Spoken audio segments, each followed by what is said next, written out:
শীত এসে গেছে, আর শীতের পিঠা না করলে কি চলে? আর খেতে হলে অবশ্যই পিঠা বানাতে হবে। বানানোর মধ্যে একটা মজা আছে, কারণ যে বানিয়ে দিলে খাবো তা না। আজকে চলে আসলাম পিঠা বানাতে, সবাই একসাথে, আমার আন্টি, আমার আম্মু, নানু সবাই একসাথে মিলে হাতে হাতে পিঠা বানাবো। গ্রাম অঞ্চলে একটা সুবিধা, সবাই একসাথে পিঠা বানানো যায়।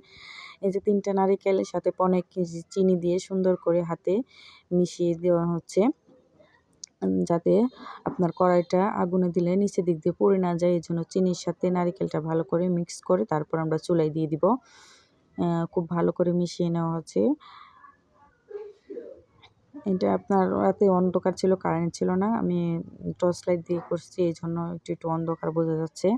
এই যে এখন আমি কড়াইয়ের মধ্যে এটা সুন্দর করে ভেজে নিচ্ছি।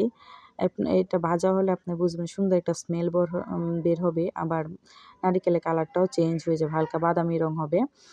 তাহলে বুঝবেন যে হ্যাঁ, আপনার এটা ভাজা হয়ে গেছে। খুব সুন্দরভাবে ভাজা হয়েছে। এই যে এখন আমি নারিকেলের পুরটা রুটির মতো বেলে ওইটার মধ্যে ঢুকিয়ে এখন সুন্দর করে মুখটা আটকিয়ে দিব। এরকম নকশি করে নিব।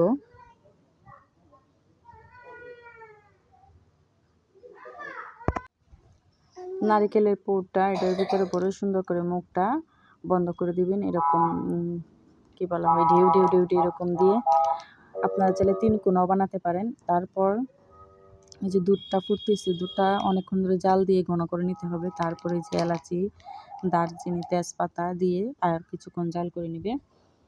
জাল করে নিয়ে এটা সুন্দর একটা ফ্লেভার বের হবে এখানটা থেকে। এটা দিয়ে তারপর আপনার এখানে দিতে হবে চিনি।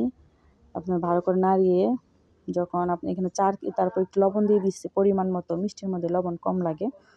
আপনি এটা 4 কেজি দুধ এখানে আছে। দুধ জাল দিতে দিতে অনেকখানি ঘন করে তারপর দেখবেন যে দুধের কালারটাই বাদামি কালার হয়ে গেছে। এখানে গরুর দুধ, যেহেতু গ্রামের এলাকায় সেহেতু আমরা গরুর দুধ ব্যবহার করেছি এখানে। তারপর চিনি দেওয়া হয়েছে এখানে, দিয়ে চিনিটা দিয়ে আরও বেশ কিছুক্ষণ জাল দিবে, কারণ চিনি থেকেও পানি বের হবে, এই জন্য চিনিটা দিয়ে আরও বেশ কিছুক্ষণ জাল দিবে। জাল দিয়ে তারপরে যে দুধটা প্রায় হয়ে গেছে, বাদামি আকার ধারণ করছে। তারপর ওই যে পুলি পিঠা বানানো হয়েছিল ওইটা দুধের মধ্যে দিয়ে দেওয়া হয়েছে। দিচ্ছি সবগুলো একটা একটা করে দিব, সবগুলো একসাথে ঢেলে দিব না, তাহলে ভেঙে যাবে। একটা একটা করে সুন্দর করে আমরা দিয়ে দিব। যে সুন্দর করে দিয়ে তারপর এটা আরও কিছুক্ষণ জাল দিব যেন সিদ্ধ হওয়ার জন্য, যে ভালো করে সব দিক দিয়ে ফুটতেছে। সিদ্ধ হয়ে গেলে তারপর এটাকে নামিয়ে রাখবো। এই জামড়াটা প্রায় হয়ে গেছে, দুধ পুলি খুবই সুন্দর, মাশাআল্লাহ।